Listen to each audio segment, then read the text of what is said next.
This is my 97 Toyota 4Runner, 3rd gen 4Runner, and she's got 3 pedals. Just fixed the brake pedal issue, and we're moving into the clutch pedal issue on her. So the clutch pedal on this has a problem where it gets stuck down like that, and so somebody's already been in here, and we can see a fresh Toyota part sticker on it. So that's good news, because I know this pedal is super expensive. And someone's done all kinds of hackery to this truck. Like there's a zip tied up thing for the clutch start. The only way to start this truck is here. So we're gonna go in and try to unscrew this brake pedal or this clutch pedal system. If you're having brake pedal issues, we just did another video on that one. What we want to do on this is potentially rebuild the whole system. You can buy a bunch of different pivots and stuff, but this thing having that Toyota sticker on it, I don't think it's going to be needed. So upon inspection here, it looks like this rod is bent. So what I'm going to do is try to get this rod assembly out. And from the clutch pedal repair I just did, the first thing we're going to do is get the connector off of the clutch pedal right here. I've already undone it, but it's right here. You're going to use a long pick, push it down, get it moving a little bit, and then stick your hand up there and unconnect it. Then we have a 14 millimeter to undo the lock nut on. So we're trying to get this, it's kind of like a brake stop switch, but it's for the clutch.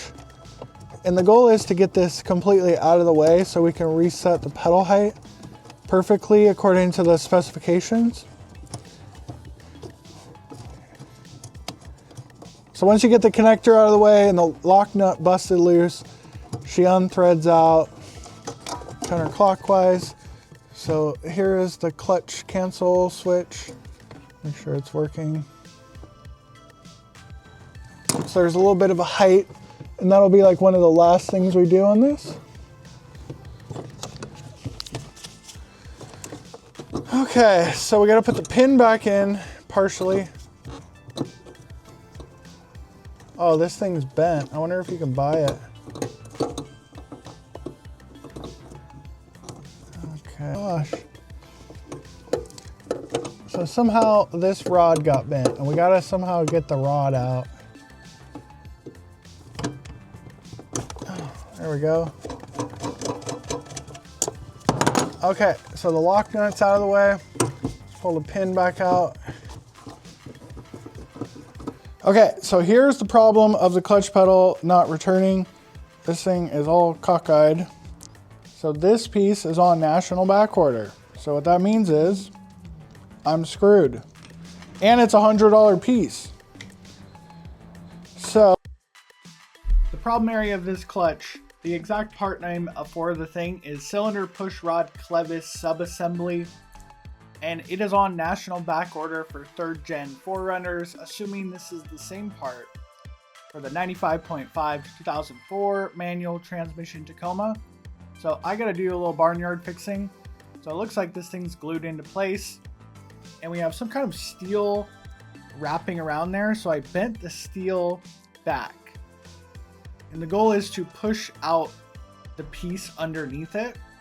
And I don't really know how this works at the time, but I can explain to you how to barnyard fix this, and it's been holding up for a few weeks now. No guarantees. So bend all these pieces back, and then we're gonna get some 2-part epoxy. I have Worth 2-part epoxy. This stuff is the absolute goat. I swear to God, this truck has like a full can of epoxy because half the parts are discontinued. So basically getting this rod piece out of the way, lift it up, and then I stuffed a whole bunch of epoxy underneath it and then pushed it back into place. But then I was like, oh no, there's epoxy coming out through the thread. So if epoxy comes out through the threads, we're absolutely screwed. So I was running a bolt inside and outside of here to make sure those threads stay clean, because we have one shot in this and there's no parts, no Dorman part, and basically no Toyota part. So you lose this piece, you're pretty screwed. So then after making sure this was all good, putting some more epoxy on the top here in the process, let it cure for about 24 hours and let's put it back in.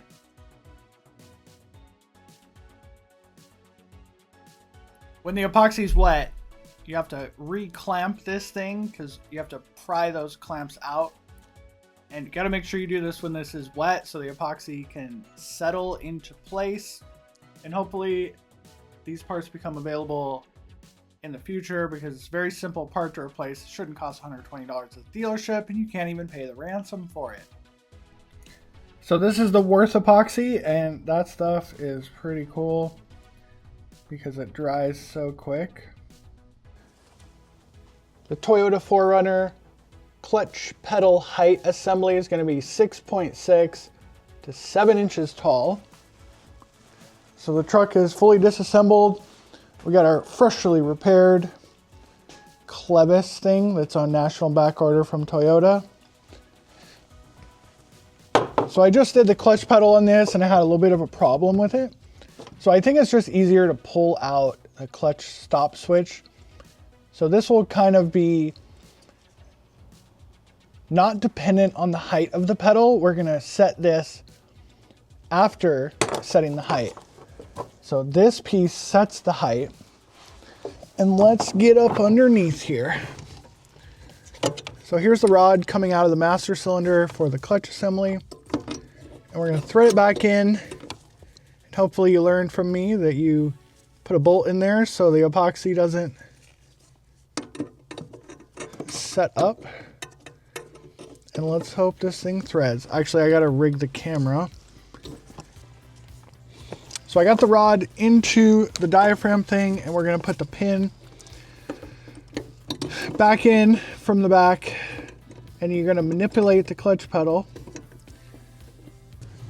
Pedal pins back in, and we can see we have a straighter angle on this push rod.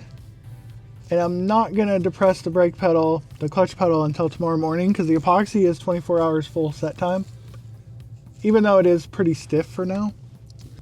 So in order to set the height of the pedal, we just push down on the pedal and screw the rod into the assembly.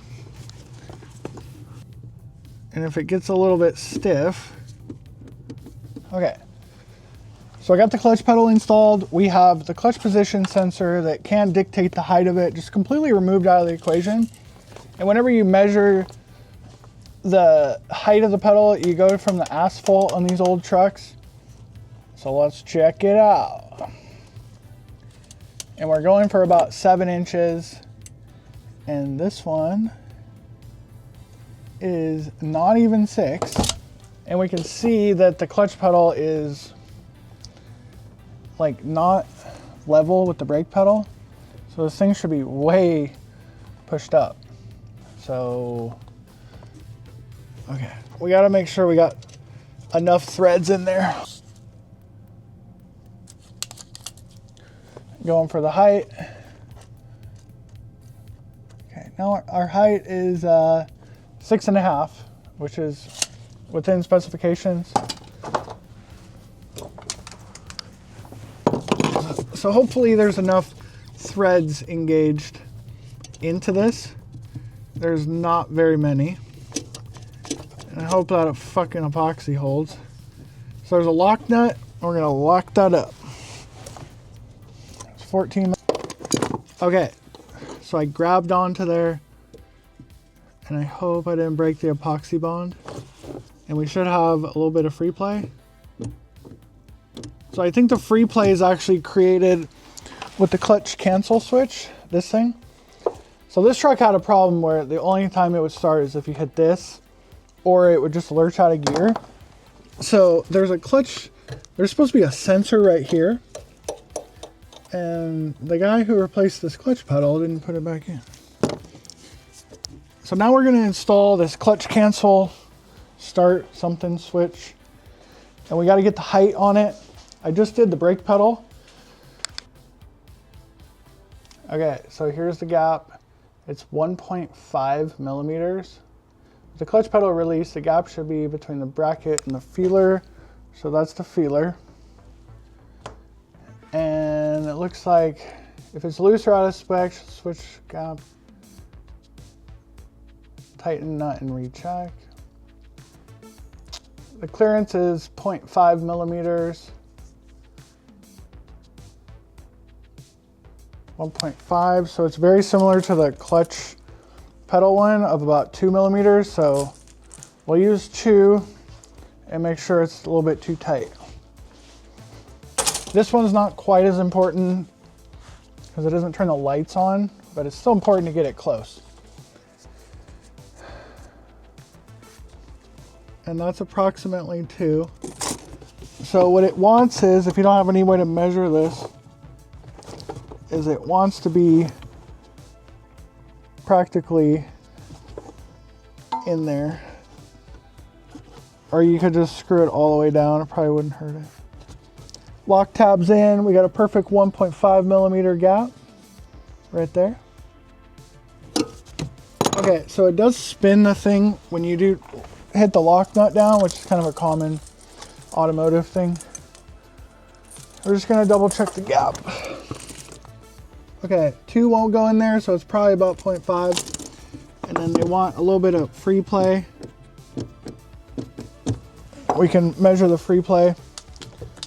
But I think if the pedal height's right, the free play is kind of not that important. So the pedal's sitting at approximately 6.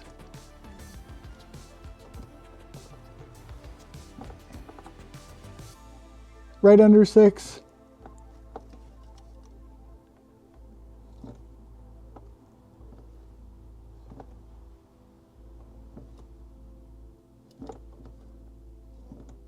So 6.